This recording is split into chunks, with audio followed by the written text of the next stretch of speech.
बिस्मिल्लाहिर्रहमानिर्रहीम। अस्सलामुअलैकुम। आप देख रहे हैं K92 न्यूज़ और मैं हूं आपके मेज़बान तस्बीहा मजहर।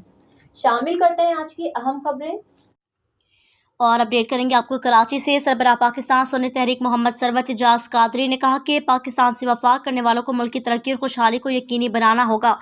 मुल्क की माशी और इक़्तिसादी तौर पर बहुत नाजुक दौर से गुजर रहा है। हुक्मरान तबका दावत से काम चला रहा है। मुल्क की तरक्की का पहिया रुक कर रह गया। महंगाई पर महंगाई करने के अलावा हुक्मरानों के पास कोई काम नहीं। जिनाके पाकिस्तान को तरक्की और खुशहाली की तरफ ले जाना है तो मुल्क से बैरूनी मुदाखलत का खात्मा करना होगा। मुल्क की मईशत के फैसले बैरूनी कुव्वतें करती है। बजट झूठ का पलंदा अल्फाजों का हेर फेर है। इससे गरीब आवाम को कोई फ़ायदा नहीं होगा बल्कि गुर्बत में मज़ीद इजाफा होगा। मुल्क में तालीम नहीं, अच्छे स्कूल नहीं, सेहत का बेहतर इंतज़ाम नहीं, गरीब के पास 2 वक्त का खाना नहीं। मुल्क में माशी और सियासी अदम इस्तेहकाम के ज़िम्मेदार सियासतदान हैं।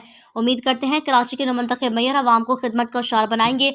आज हमें जनाके पाकिस्तान की कोई चीज़ नहीं मिलती। हमारे सियासतदानों को सोचना चाहिए मुल्क में सियासी और माशी अदम इस्तेहकाम आखिर क्यों है।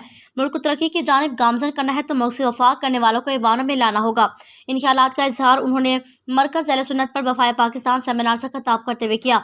इस मौके पर मरकज़ी राब्ता कमेटी के अरकान फ़हीमुद्दीन शेख, मोहम्मद आफ्ताब कादरी, मोहम्मद मुबीन कादरी, मोहम्मद तैयब कादरी, मोहम्मद सलीम कादरी, कराची के अमीर गुलाम मुर्तज़ा कादरी और उलमा बोर्ड के अलामा तारिक शहजादुल मदनी, अलामा महमूद कादरी और दीगर मौजूद थे। सरवत एजाज कादरी का कहना है कि मुल्क में आइन की बालादस्ती, अदल व इंसाफ नज़र नहीं आता। ऐसी सूरत हाल में मुल्क बनाने वालों की औलादों की दिल तकलीफ में है और मुल्क के लिए परेशान है। उनका कहना है कि मुल्क से वफा का तकाजा है कि मुल्क की सलामती, पायदार अमन और मुआशी इस्तेहकाम के लिए काम किया जाए।